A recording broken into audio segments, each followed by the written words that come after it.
রূপমকে একটা চাকরি দিন। এমএ পাস, বাবা নেই, আছে প্রেমিকা। সে আর 2-1 মাস দেখবে, তারপর নদীর এপার থেকে ওপারে গিয়ে বলবে, রূপম আজ চলি, তোমাকে মনে থাকবে চিরদিন। রূপমকে একটা চাকরি দিন, যে কোনো কাজ, পিয়নের কাজ হলেও চলবে। তমালবাবু ফোন তুললেন। ফোনের অন্য প্রান্তে যারা কথা বলেন তাদের যেহেতু দেখা যায় না, সুতরাং তারা দুর্গেয়। তমালবাবু মামাকে বললেন, রূপমের একটা চাকরি দরকার। মামা বললেন কাকাকে, কাকা বললেন জ্যাঠাকে, জ্যাঠা বললেন বাতাসকে। মানুষ জানলে একরকম, কিন্তু বাতাস জানলে প্রথমেই ছুটে যাবে দক্ষিণে। সে বলবে দক্ষিণের অরণ্যকে, অরণ্য বলবে আগুনকে। আগুন গেল আলিমুদ্দিন স্ট্রিটে, আলিমুদ্দিন ছুটল নদীকে বলার জন্য। নদী এসে আছড়ে পড়ল উপকূলে, আর সমুদ্র হিমাচল বলে উঠল, রূপমকে একটা চাকরি দাও, এমএ পাশ করে বসে আছে ছেলেটা। কয়েক মাস বাদের ঘটনা।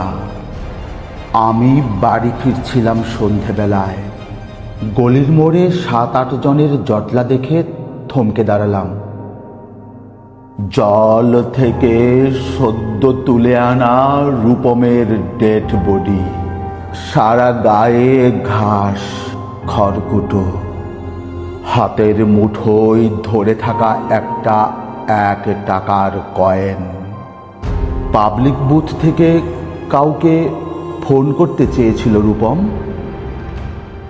ভারত সরকারের 1 টাকা কয়েনের দিকে আমার চোখ। সারা গায়ে সবুজ ঘাস, ঘাস নয় অক্ষর।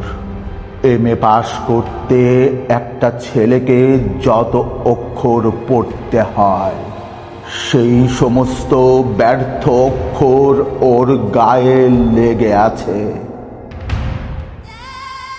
একটা ছেলেকে কেন আপনারা এমএ পড়ান? কোন আহ্লাদে 8খানা বিশ্ববিদ্যালয় বানিয়েছেন? তুলে দিন। এই কথাগুলো বলবো বলে ফোন তুললাম পবিত্র সরকারের। ফোন বেজে উঠল, ফোন বেজে চলল, ফোন বেজেই চলল।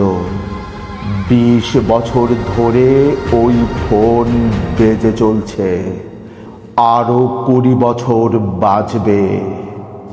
বাতাস বলছে অরণ্যকে, অরণ্য চলেছে নদীর দিকে।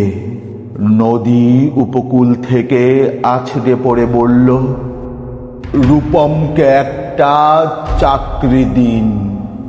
কে রূপম? রূপম আচার্য, বয়স 26, এমএ পাস।